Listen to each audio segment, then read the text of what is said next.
Вървях сама в нощта под уличната лампа.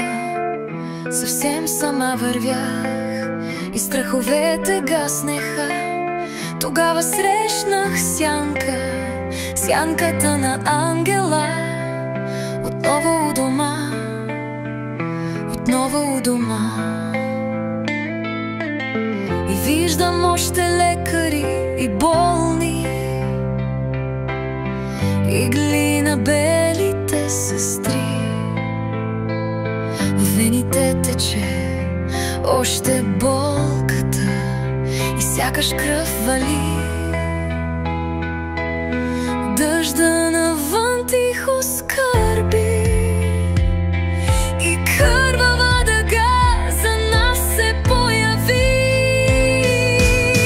Няма деца, няма мъже или жени, те бяха просто дишащи души. И сякаш мрамора пееше: спасете нашите души, спасете нашите души.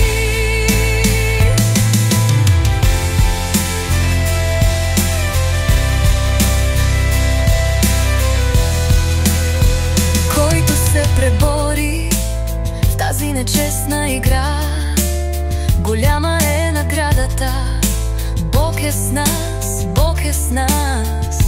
Вярвай, само вярвай. Сега, сега, сега, сега.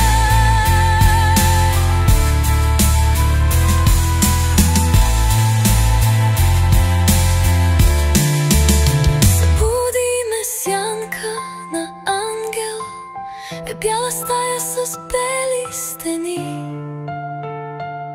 И страховете отново гаснеха от живите ангелски души. Виждах сянка на ангел и заваля дъжд от бели пера. Няма игли, няма и бяла сестра, и болката вече няма я, вече няма я.